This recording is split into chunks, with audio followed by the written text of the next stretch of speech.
Bonjour chers amis, nous allons voir aujourd'hui comment démarrer une caméra, d'accord? Et on va ensuite essayer de démarrer une caméra mais en changeant l'image au niveau du gris, c'est-à-dire qu'il n'y a pas les couleurs.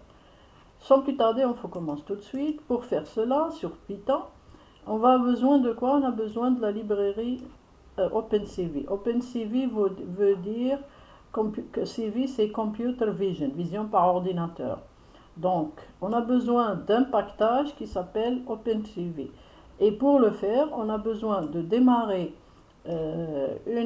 d'installer une librairie qui s'appelle OpenCV. Pour cela, on va écrire dans l'invite de commande,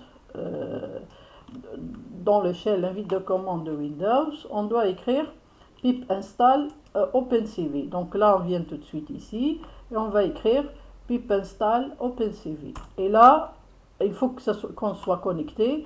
Comme ici, par exemple, il me dit que c'est requirement already satisfied. Ça veut dire quoi? Ça veut dire que c'est déjà installé. Bien sûr, je l'ai installé pour démarrer la caméra. Donc, vous n'avez qu'à écrire cette commande-là, pip install OpenCV. Et ensuite, vous avez la connexion Internet et il va installer. Bien sûr, vous avez déjà installé le Python. Hein?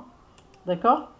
Ensuite, ici, la librairie NumPy, c'est pour travailler avec import NumPy as NP, c'est pour démarrer la librairie NumPy, mais vraiment, on n'a pas besoin de ça maintenant. Mais après, on pourra avoir, par exemple, pour détecter les visages, utiliser les tableaux pour travailler, par exemple, sur la détection de visage, on aura besoin. Donc ici, je pourrais directement la désactiver, mettre comme commentaire, parce que je n'ai pas vraiment besoin maintenant de ça. Ce dont j'ai besoin, c'est la librairie OpenCV. Elle s'appelle CV2, Computer Vision, c'est vision par ordinateur. Alors, ensuite, après ça, pour démarrer la caméra, on commence la capture. C'est une variable cap égale cv2.videoCapture. CV2, c'est le module CV2, c'est celui-là.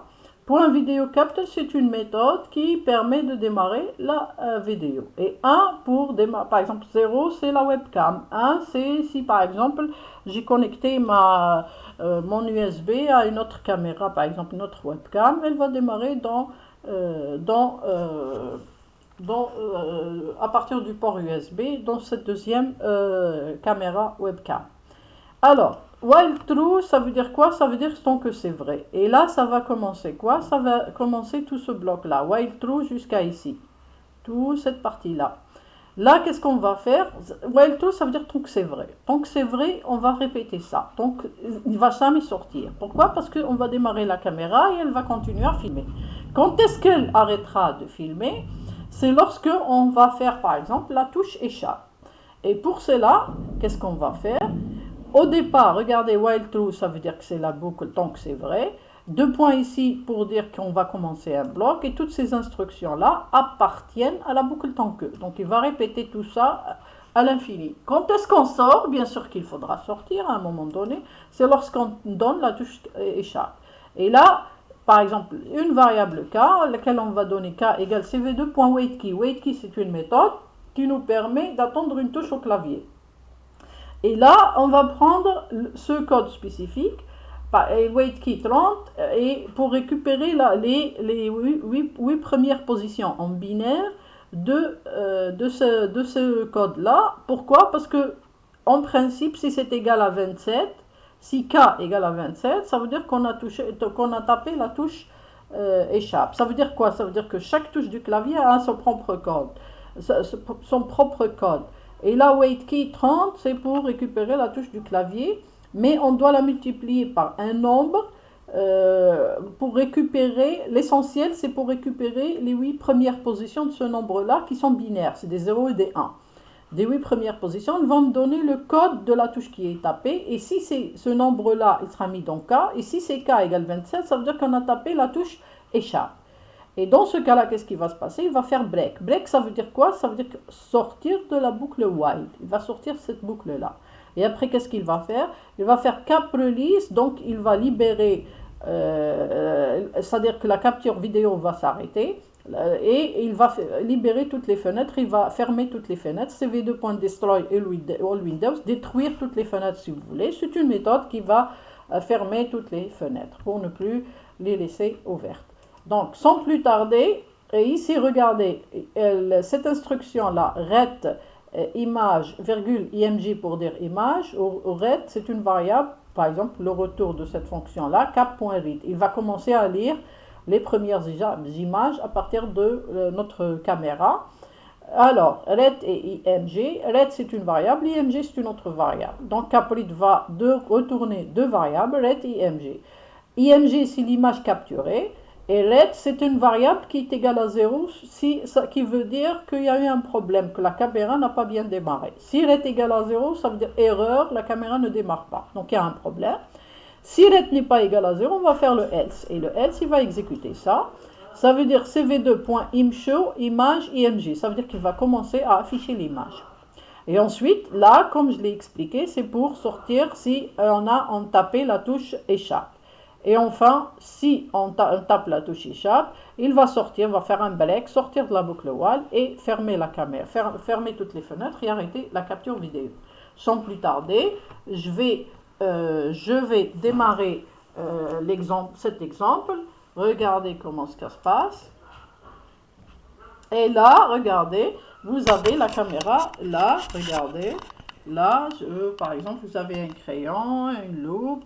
Vous avez ici, par exemple, nous avons ici, regardez, notre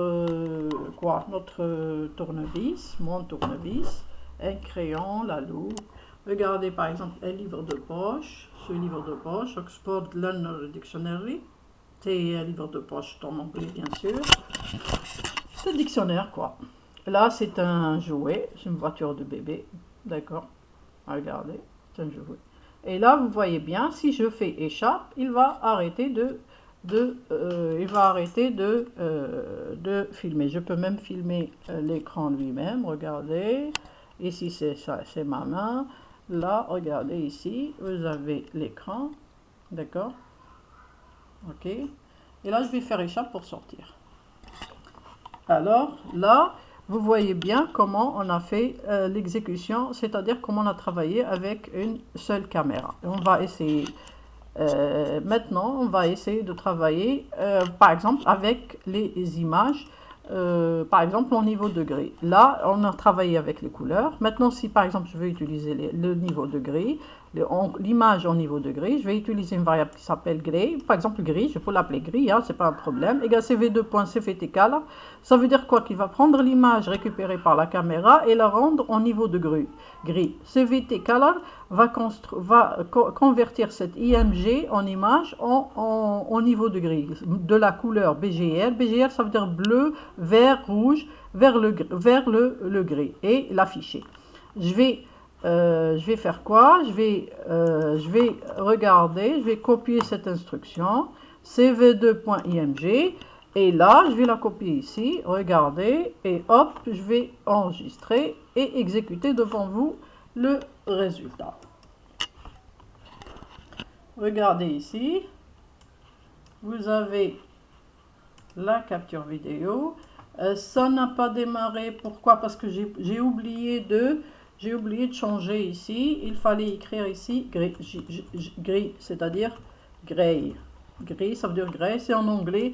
Moi, personnellement, je vous conseille de passer en anglais parce que c'est beaucoup plus riche, beaucoup plus fort. J'ai rien contre le français, c'est magnifique, mais l'anglais, c'est encore plus riche. Donc, je vous conseille tout de suite de vous passer à l'anglais. Les Français eux-mêmes sont passés en anglais. Donc, c'est bien le français. J'aime bien, j'adore. Mais il faut quand même prendre l'onglet. D'accord? J'exécute tout de suite. Regardez ici. Voilà, c'est au niveau de gris. D'accord? Regardez l'image maintenant, elle est au niveau de gris. D'accord? C'est-à-dire, il n'y a pas de couleur. Voilà, tout simplement. D'accord? Voilà comment j'ai transformé cet exemple-là. Bien sûr, les couleurs, c'est mieux, mais c'est juste pour vous montrer les capacités. Par exemple, si on a un traitement d'image à faire, c'est important de pouvoir, par exemple, changer au niveau de gris pour diminuer la taille de nos images. D'accord? Voilà, je vous remercie pour cet exemple-là. Et on se verra comment démarrer, par exemple, plusieurs caméras prochainement. Merci de votre attention. À bientôt.